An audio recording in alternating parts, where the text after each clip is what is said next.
Hello and welcome to another Bitcoin and Ethereum price prediction, price reading, whatever you want to call it, where we're going to be looking at what the price of Bitcoin is doing and what I think is going to be happening.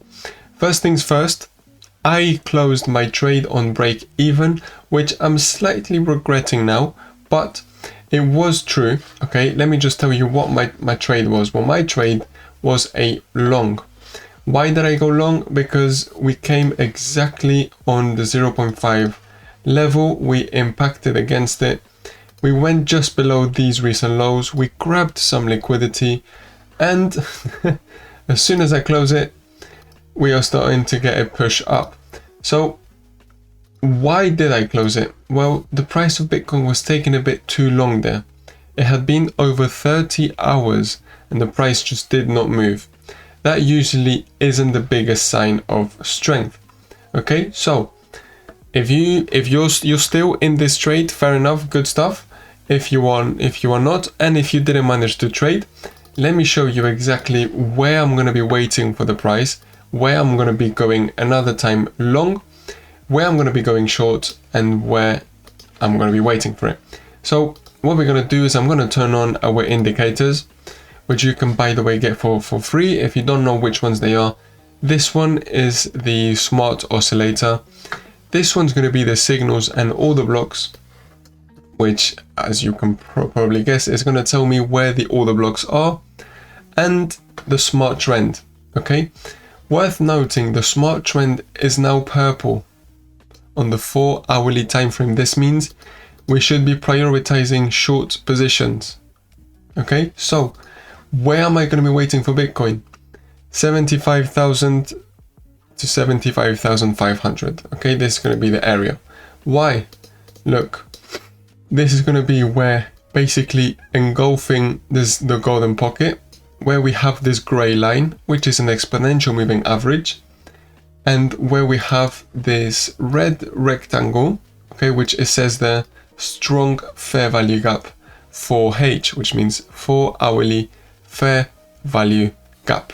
Okay, also another thing, this is, if I'm not wrong, where we have a daily gap, fair value gap. Yes, okay, so it's basically that. Okay, where I'm waiting for this short is going to be basically on the top side of this daily gap, where we have also got the 4-hourly gap, as well as the exponential moving average and the 0.5 and the 0.618 level sitting all very nicely.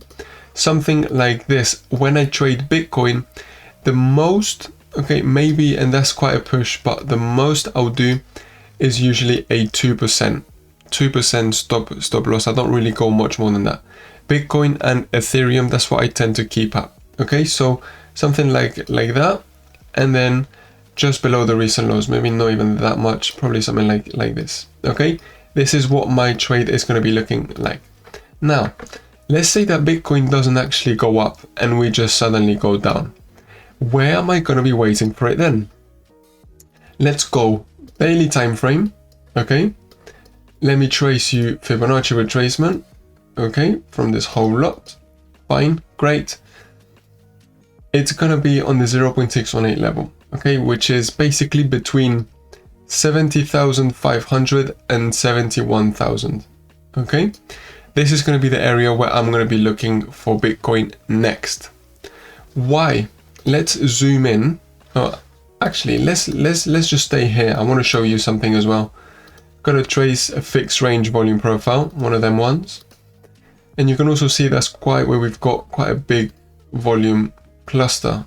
Okay, we've got a big spike of volume exactly on this area, which is the 0.618 level, which is also, look, let's zoom in. Let me delete all of these things so it doesn't get messy. It's also where we have these recent lows. Well, they're not really recent, they're quite old, but ideally we would go below these lows, grab this liquidity, why not? And then also look at this, how convenient, how nice, how good. We have got an order block. Okay, so this looks like quite a good trade. this could be the next place where I'm going to be waiting for Bitcoin. Okay, so right now it's a bit of a shame. I sold my position. I was going long. It did look like a good place.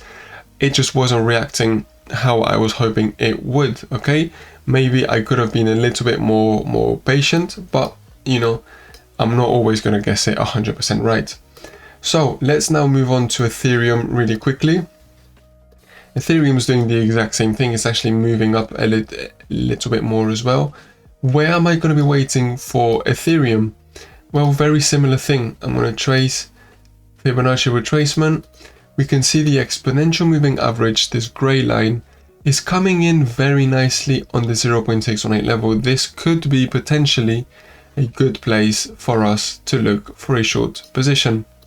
Okay, that's basically it. Even we can have a look on the 2 hourly time frame, right?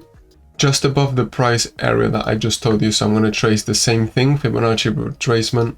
I was saying on the 0.618. It makes sense also because just above it, we have got a 2 hourly fair value gap and the 2 hourly smart trend, which is purple. Purple means you should be looking for a short position. We are also not overbought, but we're about to be, okay, which means that we could still have a bit more room to push up on Ethereum. That's what I'm waiting for, and it is also going to be very relative to what Bitcoin also does. Okay, so I'll be keeping an eye out.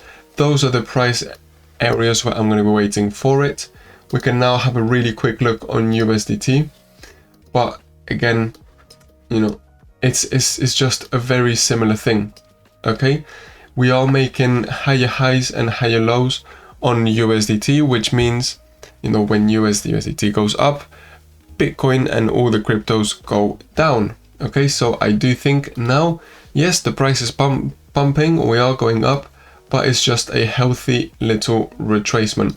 Nothing insane, nothing crazy. I don't think it's much more than that. Okay, that's my reading. This is quite a short, quite a quick video because it was just a flash update. I'm not gonna spend hours and hours and hours waffling on. Okay, so thank you very much for watching. Make sure you smash up the like button. You also subscribe, and also leave any comments if you've got any questions or doubts. Okay, thank you very much for watching, and see you tomorrow.